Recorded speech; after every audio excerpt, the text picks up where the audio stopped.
주의 사랑으로 축복합니다. 주의 사랑으로 축복합니다. 네, 오늘도 예배를 통해 주의 사랑이 고백되어지고 그 사랑 안에 은혜가 충만케 되어지는 예배가 되기를 주님의 이름으로 축복합니다. 오늘 본문을 통해서 이와 같은 제목으로 잠시 은혜 나누기를 원합니다. 우리 함께 제목을 읽어봅니다. 기회를 놓친 사울. 여러분, 이런 말이 있습니다. 위기는 곧 기회다라는 말이 있습니다. 인생은 위기를 끊임없이 이렇게 부닥치고 또 임하는 것이 아마 인생인 것 같습니다. 우리 2024년도가 시작이 되어졌고 약 14일이 지나고 있는데 우리 가운데는 인생의 위기를 먼저 이 짧은 시간에서도 만난 사람도 분명히 있을 것입니다. 가정적인 위기, 직장에서의 위기, 또 인간관계에서의 위기도 분명히 있을 것입니다. 제가 위기는 기회다라는 문구로 이렇게 서치를 해봤더니 기사를 딱 봤는데요. 대부분 기사가 어떤 거냐면 주식과 연관되더라고요. 수많은 투자 속의 위기라고 말하는데 그 위기가 어떻게 되면 기회가 된다. 이런 것들로 사람들의 주 관심이 있는 것 같습니다. 여러분, 하나님은 우리의 믿음의 사람들의 삶 속에 위기를 허용하시는 하나님이십니다. 그 위기를 통해서 믿음의 사람들이 하나님을 더 가까이 하는 기회를 삼기를 원하는 것이 하나님의 계획이고, 모든 환경 속에 그와 같은 위기를 통하여 하나님을 만나고 영적으로 바로 서는 기회를 하나님은 우리에게 허락하신다는 것을 볼 수 있어야 합니다. 오늘 본문에도 보면 인생의 위기를 만나고 있는 한 사람이 등장을 합니다. 누굴까요? 바로 사울 왕이라고 하는 사람입니다. 여러분의 사울 왕은 오늘 본문 28장 그리고 30장 31장에 계속해서 이 석장 안에 연속 석상에 있는 삶의 모습을 보게 되어지는데, 여러분 결국 31장에 가보면 이 사울 왕은 세상을 떠나게 되어집니다. 어쩌면 그의 인생 속에 큰 위기로 끝나서 생을 마감했다, 이렇게 말할 수 있는데, 이 위기의 어쩌면 첫 시작이라고 볼 수 있는 것이 오늘 본문의 내용일 것입니다. 여러분, 28장 우리 읽지 않았지만 1절에 보면 그의 마지막 순간에 다다르고 있는 그와 같은 위기에 대해서 먼저 배경적으로 이렇게 설명을 합니다. 우리 한번 28장 1절의 말씀을 다 함께 한번 읽어봅니다. 시작. 그리고 군대를 모집한지라. 아멘.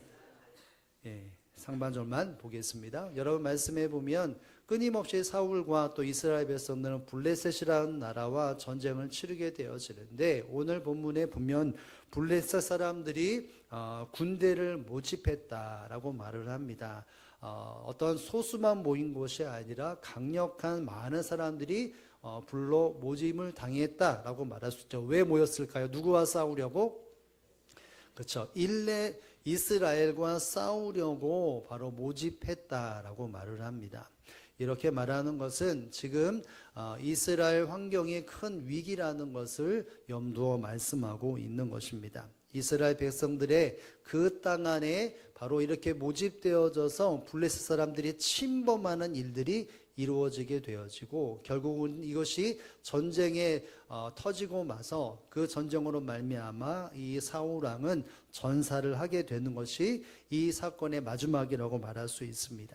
그렇기 때문에 이 어쩌면 위기가 이 사울 왕에게는 정말 절체절명의 위기라고 말할 수 있을 것입니다. 많은 긴장감이 있고 어쩌면 자신이 감당하기에 버거운 환경과 위기였을지 모릅니다. 그럼에도 불구하고 하나님은 이 모든 것에 하나님의 섭리와 뜻을 두고 행하셨다는 것을 알아야 합니다. 이것이 위기지만 어떻게 보면 기회라는 사실을 기억할 수 있었어야 되는데, 결국 이 사울 왕은 이 위기를 기회로 잡지 못하고 기회를 놓치는 시간으로 보냈다는 것이 안타까움일 것입니다.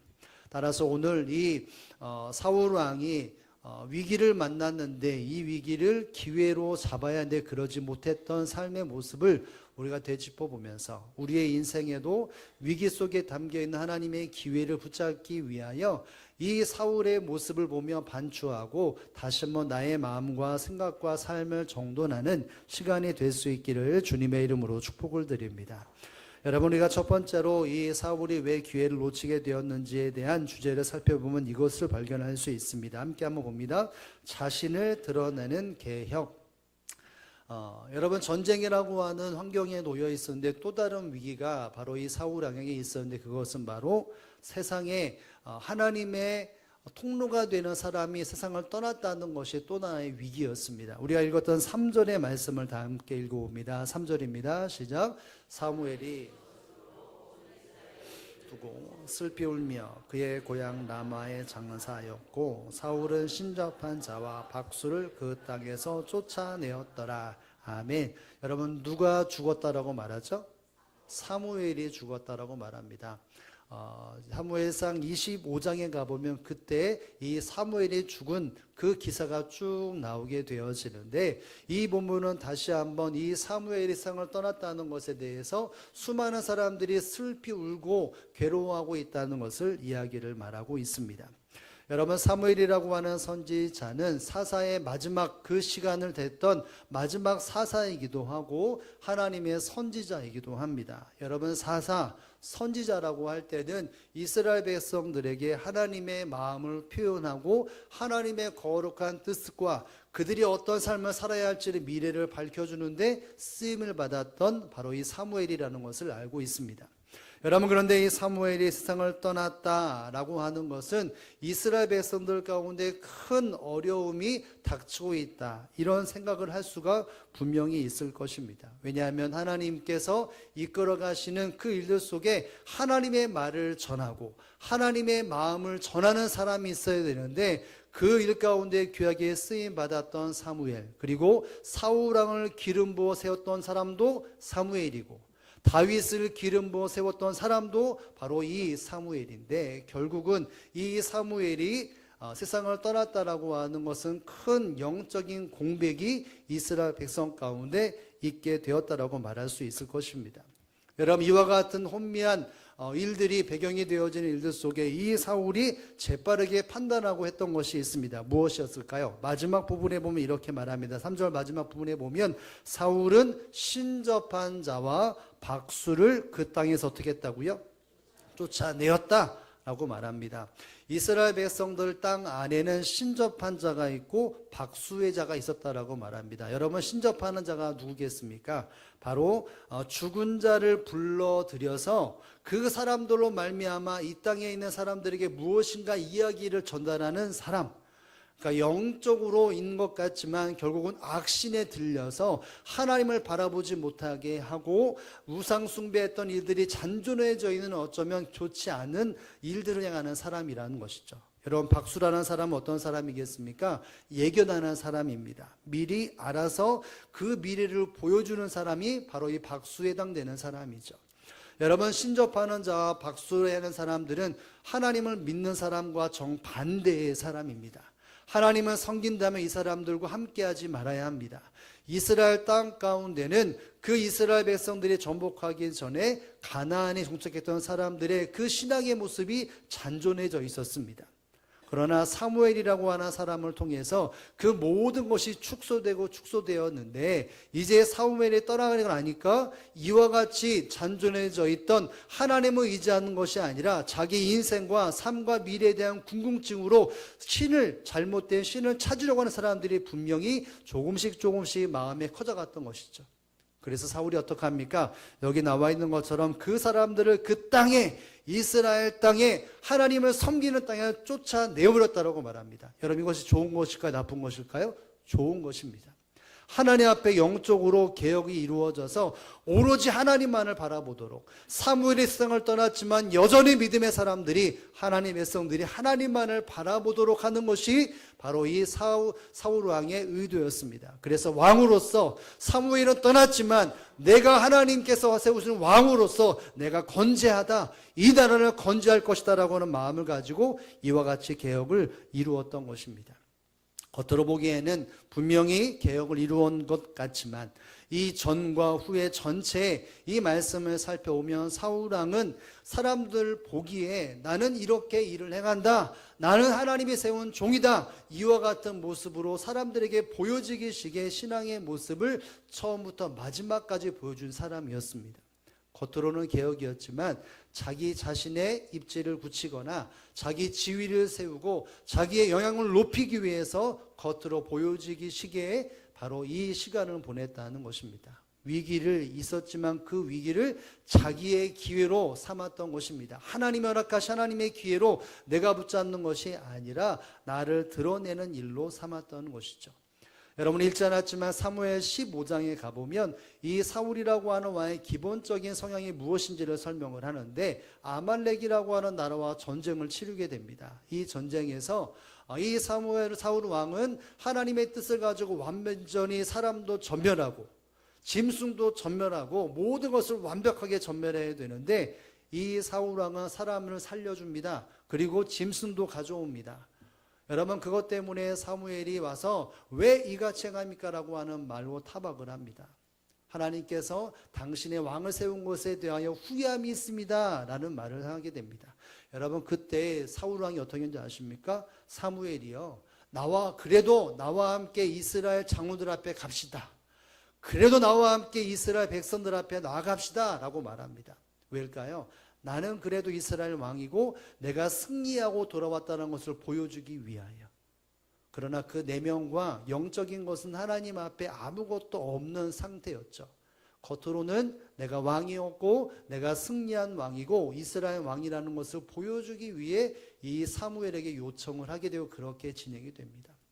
여러분 이 사울이라고 하는 왕은 이스라엘의 초대 왕으로서 위대한 일들을 이루었습니다. 지금 어쩌면 마지막 이 위기 속에서 하나님의 이름을 드높이는 것 같고 이스라엘 백성들이 하나님 앞에 나아가는 길을 놓은 것 같지만 그러나 실상 그의 중심에는 하나님이 있지 않았습니다. 영적인 개혁이 있었지만 그 개혁이 자기를 높이는 바로 이 시간을 보냈기 때문에 이 위기를 통해서 기회를 붙잡지 못하고 위기로 끝나는 인생을 살고 말았다는 것을 오늘 본문 우리에게 말해주고 있습니다. 사랑하는 성도 여러분, 수많은 성도들의 삶 속에 위기는 분명히 닥치고 있습니다. 그러나 그 위기를 벗어나려고 할 때에 겉으로만 보여지기 식으로만 그 위기를 모면하는 것이 아니라 중심을 담아 하나님 앞에 온전히 삶을 드리고 수많은 사람들 앞에서 온전한 신앙의 모습을 보여야만이 하나님 앞에 보여드려야만이 위기가 바로 기회가 된다는 사실을 믿으실 수 있기를 주님의 이름으로 축복을 드립니다. 겉으로만의 신앙의 모습은 온전한 신앙이 아닌 것입니다. 중심과 삶과 전심으로 하나님을 의지해야 할 때에 주님의 역사가 경험될 수 있는 것입니다. 위기가 위기로 끝나지 않고 기회가 된다는 것이죠. 여러분 예수님의 사역하셨던 그 시간 속에서도 겉으로 하나님을 믿고 하나님께서 세우신 종인 것처럼 하나님을 택한 백성인 것처럼 살았던 수많은 사람들이 있습니다. 대표적인 사람이 누굴까요? 바로 서기관들과 바리새인들이었습니다. 일반 백성들보다 하나님 앞에 좀 더 가까이 갔던 지도자들이었죠. 여러분 마태복음 23장의 말씀에 보면 그와 같은 바리새인과 서기관들이 수많은 사람들에게 존경을 받았고 그 말 한마디 한마디가 수많은 사람들의 감동이 되었을 수 있고 무엇을 어떻게 살아야 할지 각인이 되고 길이 제시되는 일들로 사람들이 그와 같이 쓰임을 받는 환경이 있었는데 예수님은 사랑하는 제 아들과 믿음의 사람들에게 그 사람들을 어떻게 봐야 할지에 대해서 엄히 경고하신 말씀이 있습니다. 우리 한번 읽어보겠습니다. 읽습니다. 시작. 그러므로 무엇이든지 그들이 말하는 바를 행하고 지키되 그들이 하는 행위는 본받지 말라. 그들은 말만 하고 행하지 아니하며. 아멘. 여러분 서기관과 바리새인들은 그래도 성도들 앞에서 백성들 앞에서 말씀을 전하고 말씀을 풀어서 이렇게 살아야 한다라고 말을 했고 때로는 수많은 사람들 앞에서 기도는 이런 것이라고 행동으로 보여주었습니다. 헌신은 이런 것이다. 금식은 이런 것이다. 예배하는 것은 이런 것이다 라고 분명히 보여주었습니다. 근데 예수님은 그들의 모든 것을 본받으라 말하지 않았습니다. 그들의 행하는 것에 대해서 그것을 지키되 그들의 그 행함을 본받지는 말아라 라고 말하고 있습니다. 말하는 바를 행하고 그들이 행하는 것에 대해서 본받지 말아라 라고 말을 합니다. 왜일까요? 그들은 겉으로 보이는 예수 하나님을 믿는 척했고 하나님을 사랑하는 척을 했습니다. 그 모습으로 사람들에게 존경을 받고 선방의 대상이 되어지고 수많은 사람들에게 높은 자리에 이르러야 한다라고 하는 존경도 받았습니다. 그러나 예수님 뭐라고 말씀하십니까? 그들을 본받지 말아라 라고 말합니다. 왜냐하면 겉으로는 하나님을 사랑하고 믿는 것 같고 예배하는 것 같았지만 그러나 그 삶 중심에는 하나님에 대한 사랑도 없고 열매도 없었기 때문이었던 것이죠. 겉으로만 영적으로 개혁을 이루고 수많은 모습을 보였지만 실상 그 모든 것에는 하나님이 드러나고 높아지는 것이 아니라 그들 자신만이 높여지는 잘못된 환경에 살았던 것이죠. 주어진 기회를 하나님을 높이고 하나님을 인정하는 기회가 아니라 잘못된 기회로 기회를 놓쳤던 사람들이 바로 이 바리새인과 서기관들이었다는 것을 우리는 발견할 수 있어야 합니다. 사랑하는 성도 여러분, 그래서 사도 바울이 수많은 믿음의 사람들에게 이런 말을 남기지 않았습니까? 디모데후서 3장 5절의 말씀을 다 함께 한번 읽어봅니다. 시작. 모양은 있어도 경건한 능력을 부인하니 이 같은 자들에게서 내가 돌아서라. 아멘. 경건한 모양은 있으나 무엇을 부인한다고요? 능력을 부인한다. 경건의 모양이 있지만 그 안에 능력이 없다는 것입니다. 말로만 보이는 것으로만 신앙생활인 것처럼 이와 같은 사람들이 있는데 이 같은 자에게서 내가 돌아서라. 그와 같은 모습을 닮아가고 그와 같은 모습을 선망하는 사람들에게서 돌아서라. 그것을 끊어버리고 이제는 경건한 능력자들로 그것을 인정하고 그 안에서의 신앙생활을 이루라 라고 말을 하고 있습니다. 위기를 만날 때 경건한 모양만 있는 자인지 경건한 능력까지 있는 자인지를 드러나는데 너희는 위기 속에서 경건한 능력자들로 주님 앞에 은혜를 누리는 자가 되어야 한다라고 이 사도 바울은 예수 그리스도의 가르침을 마음에 담아 이와 같이 설명을 했던 것입니다. 사랑하는 성도 여러분, 성도는 경건한 모양 뿐만이 아니라 경건한 능력이 겸비되어지는 사람이라는 것을 여러분 기억할 수 있기를 주님의 이름으로 축복합니다. 능력이 있으면 모양까지도 보여지게 됩니다. 그러나 모양만 있다면 능력이 없기 때문에 금세 식어버리고 시들어버리는 것이 바로 잘못된 성도의 모습일 것입니다. 기회를 붙잡지 못하는 사람들의 모습이라고 말할 수 있을 것입니다. 여러분, 우리는 교회 생활을 하다가 수많은 일들 속에 내가 헌신도 하고 봉사도 하고 예배도 드리고 수많은 것에 무엇인가 흔적을 남길 만한 일들 할 때가 참 많이 있습니다. 특별히 교사로서 혹은 맡은 자로서 뒤에 있는 사람들이 있을 때에 신앙생활은 이렇게 하는 것이고 예배는 이렇게 하는 것이고 또 성도의 삶은 이것이다라고 수많은 것에 보여주는 위치에 이를 때가 있을 것입니다. 그런데 혹 교회에서는 그와 같이 말하고 행동을 하지만 교회의 밖을 떠나고 가정에서 직장에서는 정말 그와 같은 경건한 능력을 가지고 살고 있는지를 우리는 철저하게 점검해 볼 수 있어야 합니다. 가정에서 말씀과 기도의 삶을 살아가는 것이 아니라 세상적인 방법으로 자녀를 이끌어가는 모습은 있지는 않습니까? 직장에서 수많은 사람들과 함께 섞여 있으면서 하나님이 허락하시는 경건한 능력을 부인하고 그저 사람들이 살아가는 방법 그대로를 취하고 있지 않습니까? 사람들이 스트레스 풀어가는 그와 같은 모습 속에 나도 똑같이 그와 같은 모습을 술 취함과 방탕함과 음탐함과 수많은 것들로 나의 삶을 구별되지 못하고 세상 가운데 희석되어지는 모습이 있지는 않습니까? 그와 같은 삶을 가지고 주일날 와서 예배한다면 어쩌면 겉으로는 그리스도인인 것처럼 보일지 모르지만 그 삶에는 아무것도 능력 행하지 못하는 영적으로 바로 서지 못하는 모습이 혹 나의 모습은 아닌지를 점검해 볼 수 있어야 합니다. 주님을 믿는 경건의 능력을 가지고 살아야 합니다. 그래야 위기의 순간에 그 위기를 기회로 붙잡아서 하나님을 경험하는 삶을 살아가고 하나님을 높이는 삶을 살아가고 하나님이 함께 하신 능력을 경험할 수 있다는 사실들을 기억하면서 사랑하는 성도 여러분, 위기를 만났을 때 그 위기가 나를 드러내거나 겉으로 시기에 어떤 위기를 모면하는 것이 아니라 전적으로 주님만을 바라보고 주님 중심에서의 그 경건한 능력과 삶의 중심을 하나님 앞에 내어드려 모든 위기 속에 기회를 붙잡고 은혜를 누리는 저와 여러분의 삶이 되어지기를 주님의 이름으로 축복을 드립니다. 여러분, 본문의 두 번째로 이 사울이라고 하는 사람이 이 기회를 왜 놓쳤는지에 대해서 보면 이것을 알 수 있습니다. 함께 한번 읽어봅니다. 잘못된 노력. 여러분, 노력은 분명히 있었습니다. 우리 본문에 우리 한번 4절의 말씀을 한번 읽어봅니다. 4절입니다. 시작. 블레셋 사람들이 모여 수넴에 이르러 진침해 사울이 온 이스라엘을 모아 길로 안에서 진쳤더니. 아멘. 여러분, 블레셋 사람들이 모였습니다. 1절에 보면 사람들이 모집해서 이스라엘과 싸우려고 모집했다라고 하지 않습니까? 그래서 쳐들어왔습니다. 어디로 쳐들어왔습니까? 수넴이라고 하는 곳으로 쳐들어옵니다. 여러분 잘 보이시는지 모르겠지만 방송실 앞에 보면 지도가 있습니다.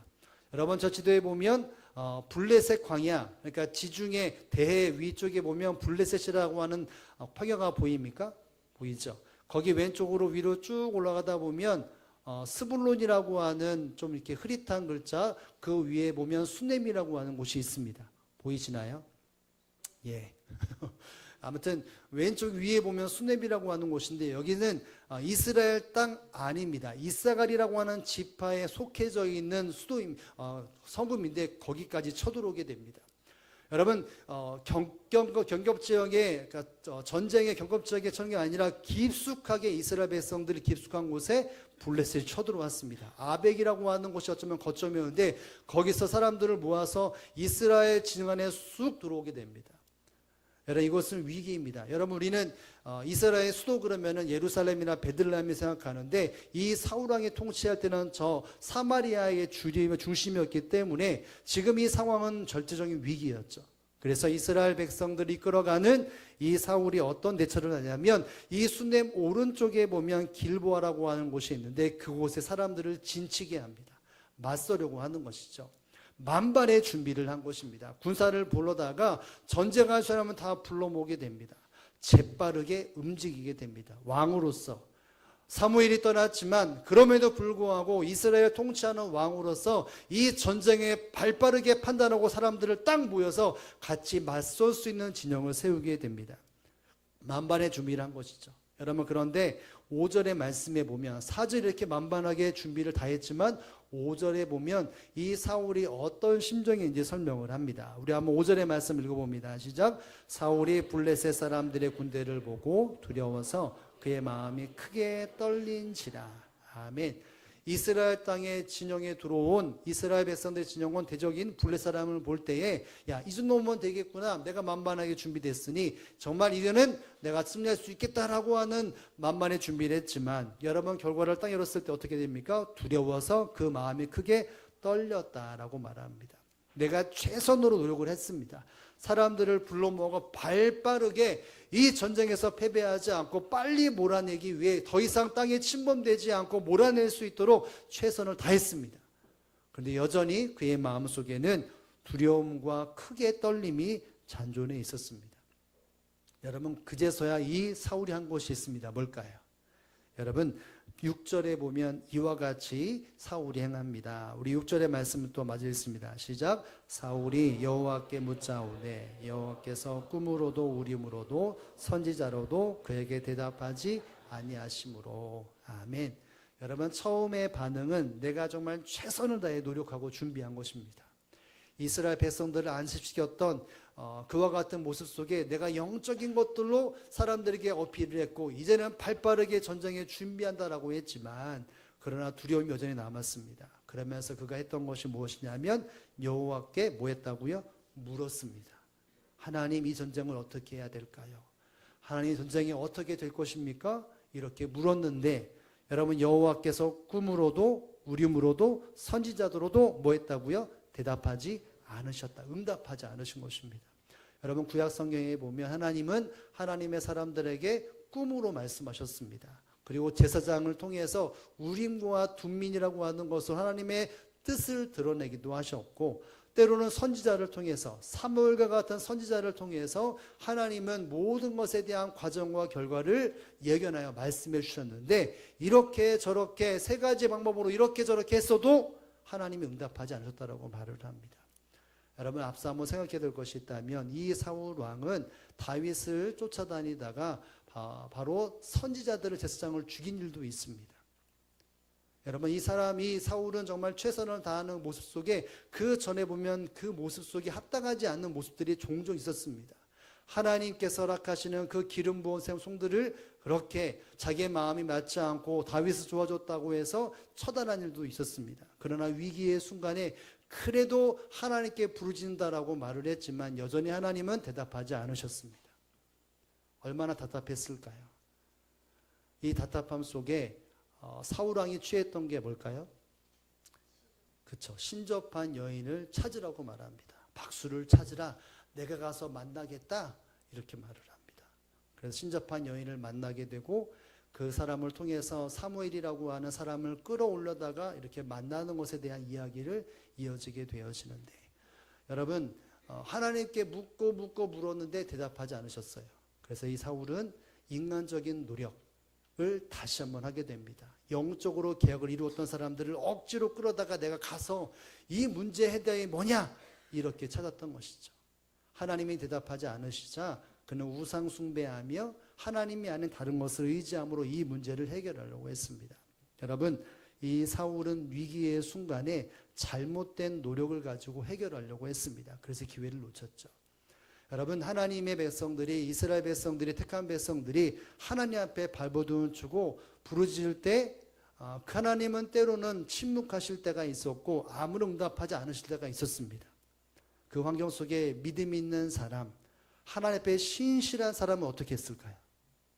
하나님 응답하지 않으시네, 에이 되돌아야지, 이런 사람이 아니라 끝까지 하나님 앞에 매어 달린 사람들이 바로 하나님의 은혜를 누렸다는 것을 발견할 수 있지 않습니까? 그리고 이 사울은 순서가 잘못됐습니다. 왜요? 노력을 하고 안 되니까 하나님을 찾았잖아요. 여러분, 바른 방법이 뭘까요? 먼저 하나님을 찾아야 합니다. 길보아라고 하는 산에 수많은 사람들이 불러 모은 것 정말 재빠르게 할 수 있었고 이스라엘 백성들을 안심시킬 수 있었던 모습이라고 말할 수 있습니다. 그러나 그것은 다음이었던 것이죠. 하나님께 엎드리고 하나님을 의지했던 것을 그가 먼저 우선적으로 취할 행동이었습니다. 마치 히스기야가 사내림이라고 하는 사람은 협박 편지를 받았을 때 그것을 가지고 하나님 앞에 나아가 울부짖었던 것처럼 그 모습을 취해야 되는데 이 사울왕은 그러지 않았습니다. 먼저 내 노력과 열심으로 해결하려고 했습니다. 방법과 순서가 잘못되었던 것이죠. 결국 그래서 그는 하나님이 허락하시는 위기로 끝나는 인생이 되었습니다. 기회를 놓치게 되었죠. 잘못된 노력, 순서가 바뀐, 우선순위가 뒤바뀐 삶의 모습으로 결국은 기회를 놓치는 인생이 되고 말았습니다. 사랑하는 성도 여러분, 성도는 위기를 만날 때 하나님 앞에 기도하는 것에 대해서 멈춤이 없어야 합니다. 하나님이 응답하지 않으시고 침묵하시더라도 하나님이 나무나라 할지라도 우리는 해야 될 것은 끝까지 주님 앞에 매어 달리는 것입니다. 그리고 안 되니까 주님 앞에 매어 달리는 것이 아니라 처음부터 주님 앞에 매어 달려야 합니다. 그러면 주님이 지혜를 주시고 사람을 붙이고 환경을 열어주시는 것을 경험하게 되어지는데, 하나님을 의지함이 아니라 사람을 찾아다니고 환경을 찾아다니고 지식을 쫓아다니다 보니까 결국은 이리저리 시간이 허비되어지고 마지막에서야 하나님 앞에 돌아와서 시간을 다 흘려보내고 물질도 흘려보내고 시간과 모든 것을 흘려보내는 그와 같은 아쉬움의 모습들이 혹 성도들에게 있지는 않습니까? 여러분, 하나님을 믿는 시간 속의 기회를 붙잡으려고 한다면 하나님 앞에 바른 노력을 해야 되고 끝까지 하나님만을 바라봐야 한다는 사실을 여러분 기억할 수 있기를 주님의 이름으로 축복합니다.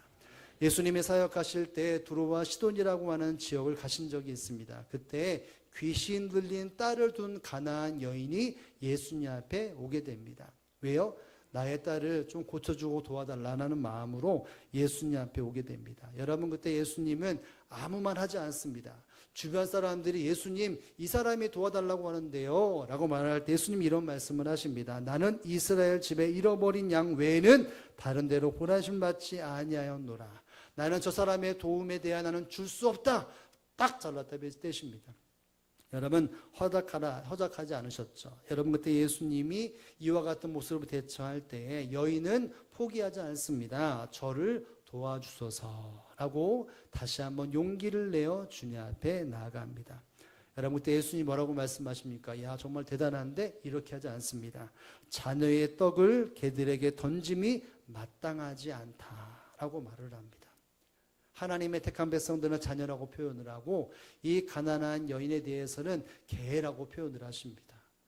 이 여인은 정말 기분이 상하고 뿔 따고 나서 예수님밖에 없냐? 다른 사람 사랑했다고 하는 것이 아니라 그는 예수님 앞에 이렇게 말을 합니다. 포기하지 않고 말하죠. 마태복음 15장 27절의 말씀을 한번 읽어봅니다. 시작.